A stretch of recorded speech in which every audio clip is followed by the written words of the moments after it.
came from above. He could feel his stomach almost twist as the aircraft started its long ascent into the sky.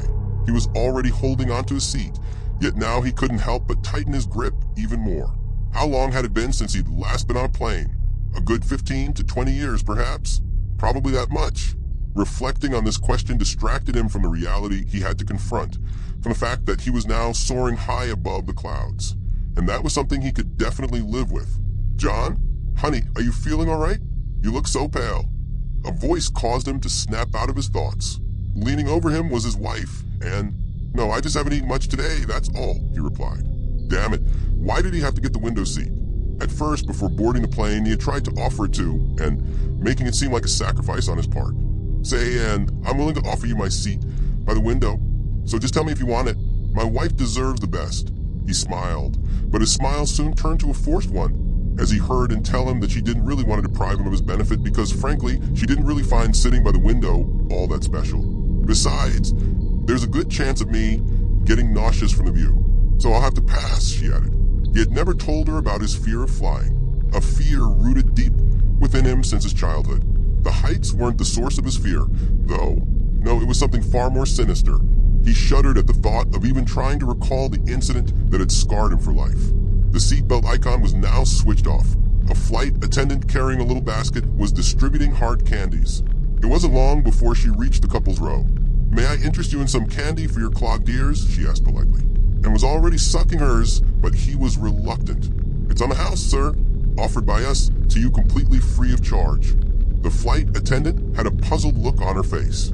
John knew that she had to move on to the rest of the passengers, so he had to hurry up and not make the situation more awkward than it already was. He heard and scolded him. "John Calver, for God's sake, she's talking to you." She then proceeded to turn to the woman standing above them, basket in hands. "Please excuse him, I don't know what's gotten into him today." When she referred to him using his full name like his mother used to do back when he was younger, she was usually pretty annoyed by what he had done. But it wasn't that John thought the candy wasn't free, and that caused him to have second thoughts about taking it. As the stewardess had assumed, he just felt that something was off. Not something about the whole candy thing per se, but something was certainly bugging him. He extended his arm and grabbed one. The woman rushed to the remaining rows to provide the other passengers with candy as well, some of which were eyeing John suspiciously. "What was that all about?" asked Anne angrily. Great. All he needed now was a fight with her, as if his stomach getting even tighter wasn't enough. "So, I'm just not feeling very well. I'd better get some sleep," and backed off a bit, seeming a little worried. "Are you sure that's all there is to it? Did anything happen to you while I was looking away?" Her interest was genuine, and that fact alone moved John, but cold sweat had already started dripping down his back, and rational thinking wasn't an option for him. Neither was sentiment. "Yes, just leave me alone, will you?" That was all he could bring himself to mutter. In hindsight, his reply seemed way more hostile than he had intended it to be, and was clearly picking up the vibe as well.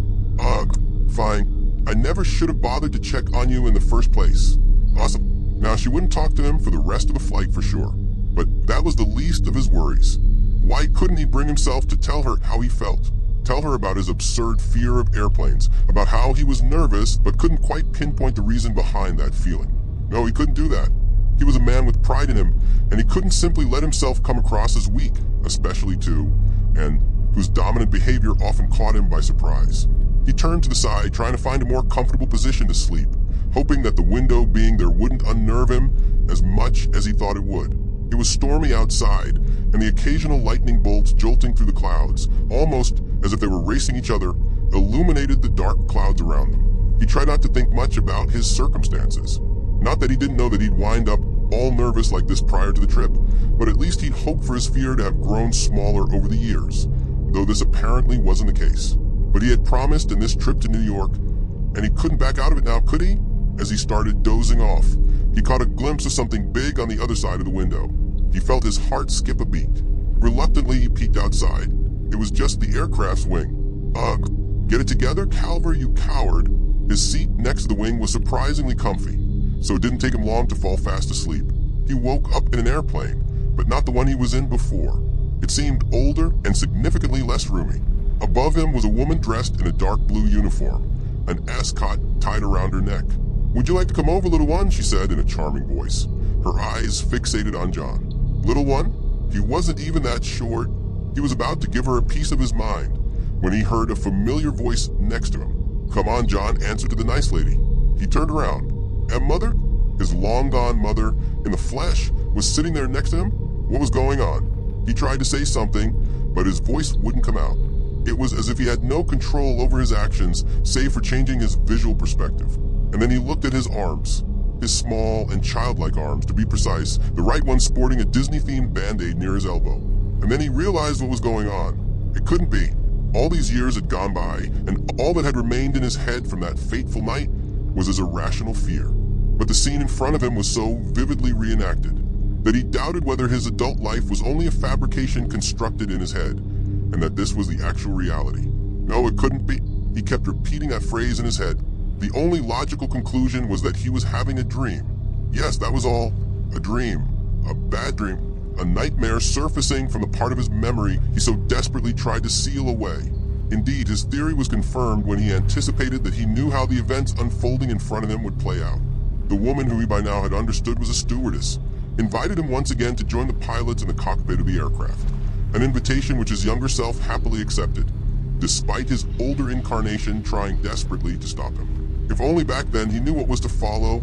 Well, this whole cockpit thing must be a practice probably utilized by airlines so as to come across as family-friendly to their clientele, he thought to himself. What was he even doing, thinking about trivial stuff like this? He had to prevent the nightmare from reaching its conclusion. No, he didn't want to have to confront it again. He tried to wake himself up, but his efforts were in vain. He could only watch as his tiny feet dragged him all the way to the cockpit's door. It was as if his body was one with that of the younger John's, only that it was intangible and unresponsive. The stewardess pulled the door's handle, and the door gave way, squeaking open. "I've brought a young fan," he heard the woman say, as she made her way out of the room again. A lot of flashing buttons and equipment, the purpose of which he had no idea, surrounded him. He couldn't make much out by looking through the windshield, other than that it was pitch black and that it was raining heavily. It was at this instant that he felt a chill run down his spine, but he didn't have any clue as to why. No, he knew why. He just didn't want to acknowledge it. The pilot was the one to speak first. "Hi there, champ. What's your name?" he asked in a friendly voice. "J. John," his younger self replied. The co-pilot didn't utter a single comprehensible word, however. All he did was mutter some gibberish into a strange device installed on the control panel in front of him. The device would do the same every now and then, and the two seemed to be going along pretty well in terms of things to discuss, albeit in this weird manner. The adult John immediately understood that the man was simply communicating with ground personnel via the radio. Nothing to be alarmed about. The boy seemed hesitant, but the pilot soon won him over by explaining how everything worked. Heck, he even let him mess around with the plane's steering wheel, or whatever that thing's called. Naturally, the adult incarnation of John figured the said wheel was probably deactivated beforehand and that the co-pilot had control of the aircraft at the time, which would explain his tendency to only speak to the radio and not him, or more accurately, the younger him. John had failed to contain his dream, and there he was, right at the part where things would take a turn for the worse. "What's that?" he heard his young voice say. "What's what, John?" the pilot replied. "That thing crawling on the windshield." His voice was trembling. "I see no such thing. It's probably just a shadow. Nothing to worry about. Now where were we? Yes. This blue button here is to be pressed whenever..." The man was obviously a huge fan of his job and took a liking to talking about it, but John wasn't paying attention anymore. He was fixated on the thing. It looked just as he remembered it. A hairy creature climbing up the front side of the airplane, its hands reaching for the windshield. Pure terror was now the only thing John could feel. Not just the young John, the older one as well. The terror kept seeping in as the distance between the creature and the cockpit grew shorter and shorter. He wanted to run away, but his young self's body wouldn't budge, no matter how hard he tried. A sudden burst of lightning illuminated his field of view. He could make out two long, pointy horns protruding from the sides of the creature's head. Its fur was dark brown, and its limbs were identical to one another, as if there was no distinction between arms and legs.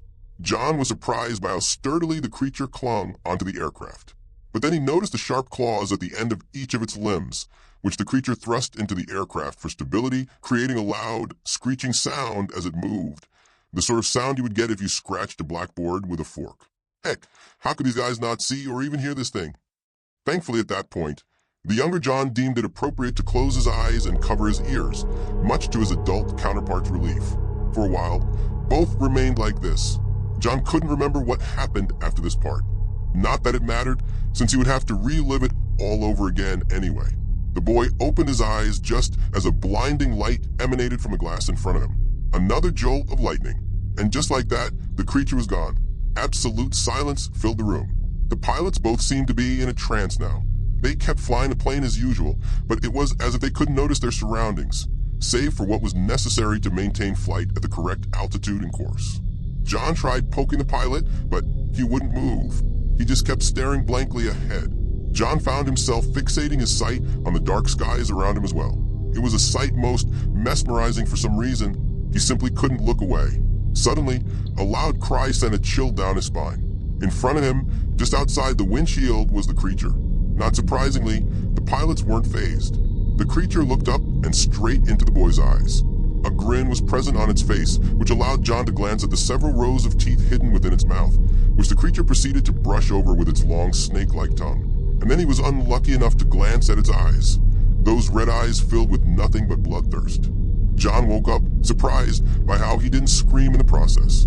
He was covered in sweat, which was only natural, given that he had just relived the incident that had scarred him for life as a kid.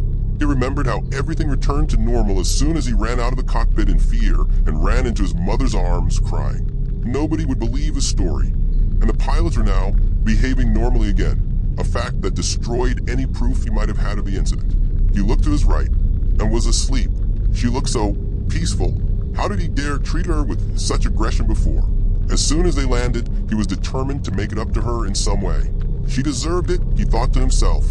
It was at that moment that he felt as if he was falling, and must have felt it too, since she abruptly woke up. She was about to ask her husband what happened, but she remembered what had transpired a while ago and decided against it, instead opting for ignoring what she just experienced and closing her eyes again. John felt something was wrong. He tried to peek out of the window, but the storm made it impossible to make out much, even with all the lightning bolts bouncing around the clouds. The window was covered in raindrops, and new ones were constantly bombarding the plane. And then it hit him, horrified. He asked the first flight attendant he could see, "Excuse me, are we reaching our destination?" His voice was weak. "No, I'm afraid not, sir. We still have a long way to go." "I'd say we've covered about half of the distance," the man replied. "If it's the lunch you're worried about, you did miss it, but I can bring you yours right now, so don't worry," he added. "No, thanks. That's not why I'm asking," said John. The steward walked away shaking his head, as if the content of the dialogue between the two was completely absurd. John was disturbed by the man's reply. He had noticed that they weren't simply flying within the clouds now, but quite a distance below them. Odd, seeing as they weren't even close to their destination. And there was a storm and a lot of rain, and he felt as if he was falling. All this combined with the fact that most airliners fly at the lower parts of the stratosphere to ensure fuel efficiency and avoid bad weather only led him to one conclusion. The plane's altitude was decreasing rapidly. In other words, it was falling. But how come no one had noticed it? Oh, why did he have to watch that show about aircraft disasters the other day? If he hadn't, he might have remained oblivious to the situation.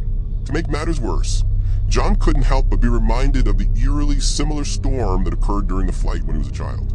It was enough to arouse his curiosity. "Ladies and gentlemen, please make sure that your seatbelts are fastened. We may experience some turbulence." The voice echoing from the speakers only validated his suspicions. The warning was immediately repeated, only this time it sounded off. It was slightly distorted and a pitch lower than before.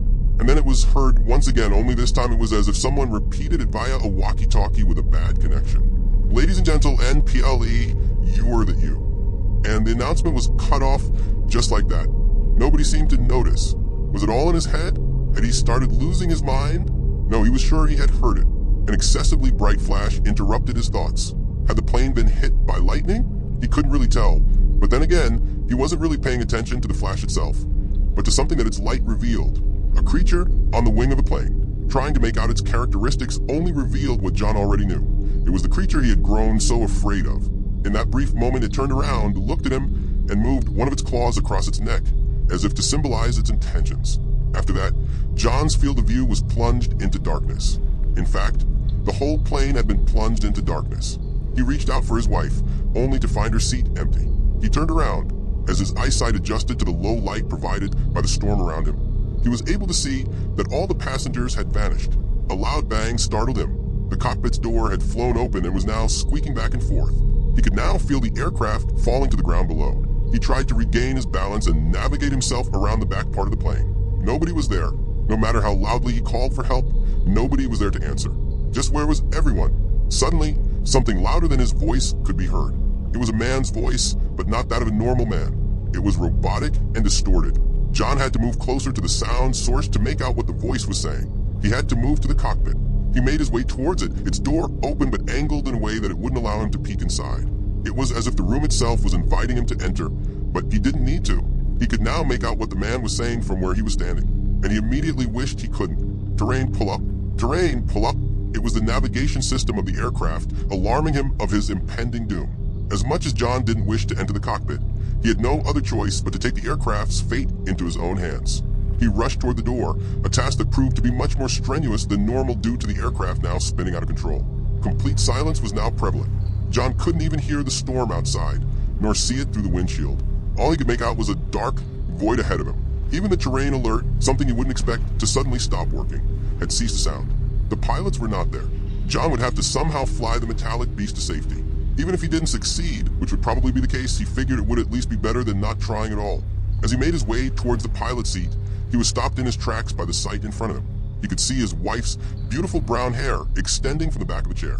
She must have been in deep sleep, since she didn't move when he entered the room, even though he made a lot of sound in his attempts to reach the door. And quite frankly, he hoped she was asleep, because if she wasn't... Not now, Calver, there's no time for this, he whipped his mind back to shape, quickly dismissing the macabre and unpleasant thought. After all, he couldn't tell yet, since he hadn't seen her from the front. And the thought that there was still hope for her filled him with hope as well. Honey? Honey, are you all right? He whispered. No response. And he exclaimed in a worried voice.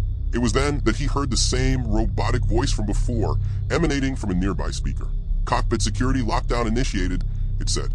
The cockpit's door slammed shut before he could react. The hair from the chair was now withdrawn, as if the one sitting there had moved. He saw a hairy limb grab the chair's arm, thrusting its long claws into the leather. A head slowly protruded from the side of the chair, with a huge mouth bearing several rows of teeth inside, grinning. And then John was unlucky enough to glance at the eyes on that head, those red eyes filled with nothing but bloodthirst. He heard the creature say, "Yes, honey?"